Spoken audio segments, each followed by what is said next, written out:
Hello guys, welcome to JCut, and this is the explanation decoding video of UI the movie।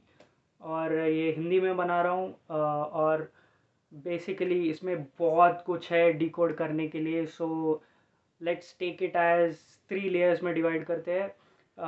कि एक होता है इस movie का प्लॉट, दूसरा होता है इसका जो यूआई वर्ल्ड, इन्होंने पूरा वर्ल्ड को लगा के इसका जो फिलोसफी कहने की कोशिश किया है उसको लगाते हैं। And third is the philosophy part of this movie.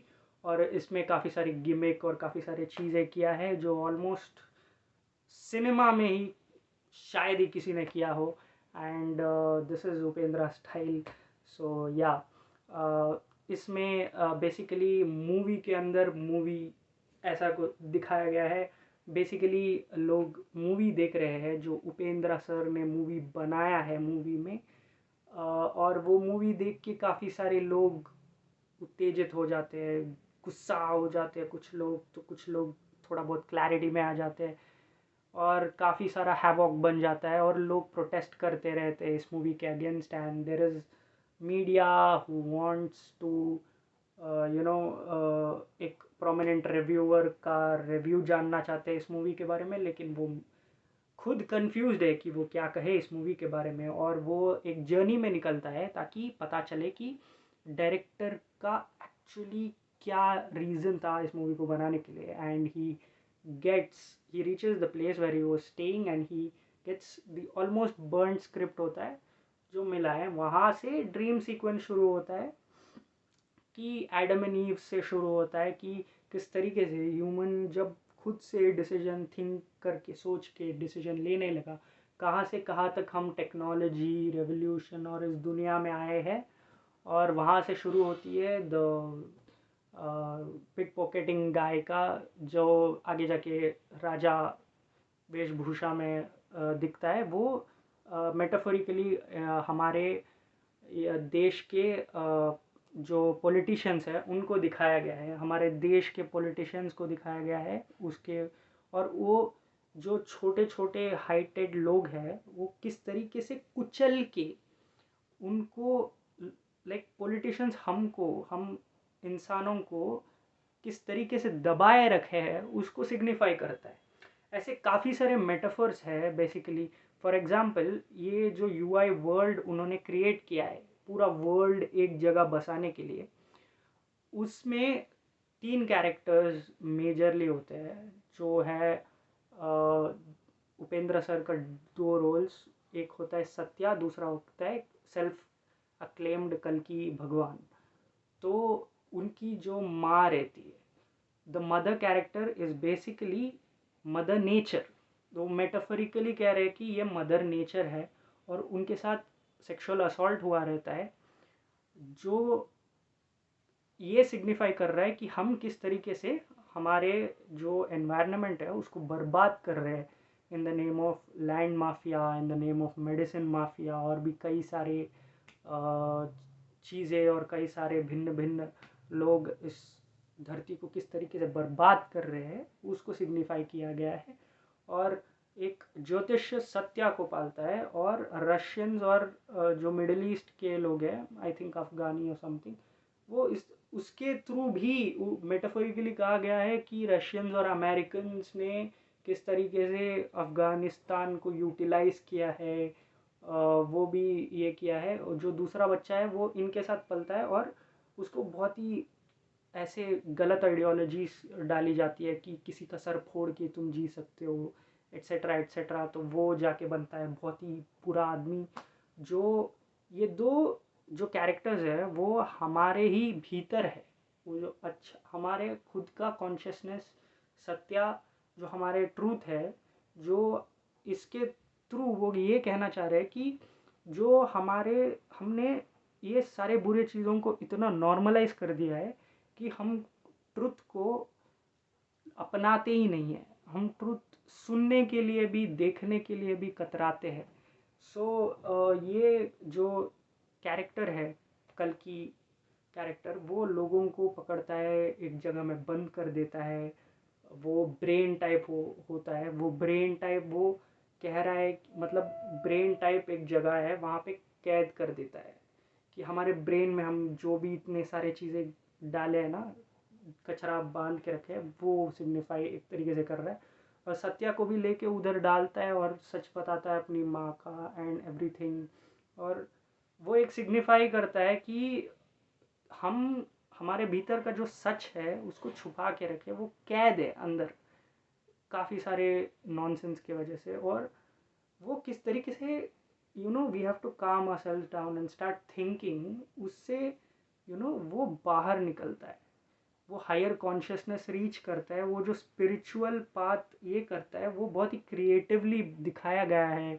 You know किस तरीके से वो उस पिंजरे से निकलता है एंड साई ट्रांस बचता है एक पड़ाव पे जहाँ पे वो उसका ट्रांस चलता है and suddenly come out of that पिंजरा। जिस तरीके से कह रहे हैं कि हाँ, किस तरीके से एक पर्सन अपराइज करता है, उसको भी बहुत ही ज़्यादा इवन इन डायलॉग्स उसको एक्सप्लेन किया गया है, विच इतना अच्छे से विजुअल रिप्रेजेंटेशन के बाद भी I don't think it was necessary to explain it that much by telling Buddha and all the other things, लेकिन किया गया है।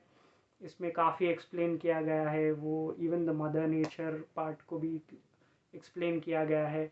और कल्कि को एक बड़े पड़ाव में आना है ताकि वो उसका एम है कि डिस्ट्रॉय कर देना इस दुनिया को जो मेरे धरती माता के साथ इतना गलत किया है। तो उस वेंजेंस में वो क्या करता है कि वो जाता है पॉलिटिशियंस को लस्ट के और काफ़ी सारे उनके जो डिज़ायर्स है वो दे के वो बड़े पोजीशन पे आता है और लोगों को एक्सप्लॉइट करता है। और हमारे खुद के इग्नोरेंस और एक्शंस के वजह से जिससे हम ये गलत लोगों को इस पोजीशन में रखते हैं और गलत चीज़ें हम अपनाते हैं, जैसे जाति हो गया, धर्म हो गया, काफ़ी सारे चीज़ें जो ये बड़े लीडर्स हमको फीड करते हैं मीडिया के थ्रू और काफ़ी अलग अलग चीज़ों के थ्रू। धर्म हो गया, जाति हो गया, काफ़ी सारे चीज़ों को में हम इतने इन्वेस्टेड है कि एक पड़ाव आ गया कि हम नंगे भूखे रह गए, हमारे पास खाने के लिए खाना नहीं है, पीने के लिए कुछ नहीं है, रहने के लिए छत नहीं है, फिर भी हम इन्वेस्टेड है कि क्रिकेट मैच कौन जीत रहा है या मंगल ग्रह पे कौन जा रहा है या फिर जो भी इस दुनिया के इर्द गिर्द चल रहा है, हम वो देख के हम अपने आप को ही बर्बाद कर रहे हैं। हम वो इसमें मेटाफोरिकली कहा गया है and there are a hell lot of things. इसका जो फिलोसफिकल पॉइंट ऑफ व्यू है, हैट्स ऑफ, कि किस तरीके से हमें हमारे भीतर वो जो टू कैरेक्टर्स है वो लिटरली हमारे अंदर के जो क्वेश्चंस है उनके कॉन्फ्लिक्ट है कि किस तरीके से हम ये जानते हुए भी कि ये सब गलत है, हमारे एक्चुअल ट्रूथ को हम बाहर आने ही नहीं देते। We suppress ourselves, our inner consciousness को हम सप्रेस करते हैं, इतना सप्रेस करते हैं कि हम उसको बाहर आने ही नहीं देते। तो इस स्टोरी के माध्यम से भी जैसे होता है and he the director stops कि नहीं मैं ऐसा नहीं करना चाहता, लेकिन वो कैरेक्टर भी वो वॉल ब्रेक करके आता है और सामने कहता है कि नो मैटर वॉट, लोग जानते हुए भी इतने सारे महान लोग आ गए, बसवण्णा आ गए, वो हमारे कर्नाटका के spiritual very high intellect person का रेफरेंस है। और काफ़ी लोग आने के बावजूद, समझाने के बावजूद, हमारे लोग इतने इन्वेस्टेड है जात पात रिलीजन और काफ़ी सारे चीज़ों में कि माना कि वो लोग अपना भी लेंगे बट ये साइकिल वापस कंटिन्यू होगा। इसीलिए वो लास्ट में जब थिएटर में वो दिखाया जाता है कि एंडलेस, एंडलेस का कार्ड इसीलिए आता है कि ये जो चीज़ें हैं ना ये एंडलेस है सोसाइटी में। जब तक हम इस चीज़ को अपनाएंगे नहीं और एक्चुअल में इसको आगे नहीं बढ़ाएंगे, we won't until we won't destroy our so called claim कल की साइड, कि हम अगर यही उम्मीद में रहेंगे कि कोई आएगा और हम कुछ नहीं करेंगे तो यही हमारा फेट होने वाला है। That is what he is trying to say. And another thing he is telling us is कि we have to come out and we have to understand our what is inside us और उसको हमें परख के हमें we have to elevate and we have to come with our own things, with our own ideas and engage through it. हमें अपने individuality को भी एक्सेप्ट करना चाहिए और भी काफ़ी सारे चीज़ें कहा गया है. So this is the part 1. काफ़ी ज़्यादा आगे हो गया. और काफ़ी सारे सीन्स को डिकोड करूँगा इन पार्ट 2. जैसे कि हाँ, सो इसमें जो कॉमन एलिमेंट्स है वो मैं बता देता हूँ कि ए मूवी में था क्या, मूवी के अंदर मूवी वाले सीक्वेंसेस जो इसमें बिगिनिंग शॉट में डाला गया है. और एक सीक्वेंस है जहाँ पे वो बच्चे को भागने के लिए कहता है, जाके ऐसा बन, ये ऐसा बन सकता है. वो सिमिलर सीक्वेंस था ए मूवी में 1998 का. It is recreated in this. और इंसेप्शन तो 2010 में बना था शायद. तो this movie was made like, A movie was made in 1998. सो आप खुद ही अनुमान लगा लो. और जो धरती माँ का रेफरेंस है, सिमिलर चीज़ उन्होंने सुपर मूवी में किया था. मैंने इससे पहले भी रिव्यू बनाया था, उसमें उपी 2 बोला था, सो दैट्स माय फॉल्ट. और उपी 2 का जो प्रेजेंट में रहने का सीक्वेंस है, पास्ट के में ड्वेल मत करो और फ्यूचर के बारे में ज़्यादा चिंता करके अपने प्रेजेंट को ख़राब करना, वो भी स्टैंड पॉइंट है यूआई का. जो उपी 2 में भी कहा गया था उपेंद्र सर ने, इसमें भी कहा गया है कि अब प्रेजेंट में जो आपके एक्शंस होते हैं, जो आप जो करते हो और जो भी होता है, वो आपका फ्यूचर डिसाइड करता है. That is also there in UI movie. और भी कई सारे चीज़ें हैं, सीन बाय सीन डिकोड करना है. बहुत सारे सीन्स है जिसको डिकोड करने की ज़रूरत है. सो पार्ट 2 लेके आऊँगा, तब तक स्टे ट्यून्ड गाइस. और सबसे पहले तो वो लास्ट वाला टाइटल कार्ड भी है गिमिक, जो काफ़ी सारे लोग बात नहीं कर रहे हैं, उसका भी बात किया जाएगा. और नेगेटिव्स यही है कि वो जो वर्ल्ड बनाया गया है वो उतना रियलिस्ट, मतलब उसका थोड़ा वीएफएक्स का प्रॉब्लम है. और कैरेक्टर्स जो है, जैसे सत्या जो मरता है, जो हमारे अंदर का इर्द गिर्द से हम अपने अंदर की सच्चाई को मार डाल रहे हैं, वो सिग्निफाई करता है. बट उसका वो जो डेथ है, बेसिकली कैरेक्टर्स उतना कनेक्ट नहीं कर पाता है. और उनको एक्चुअली बहुत ही सटायर वे में और फनी वे में कहा गया है उपेंद्र सर का.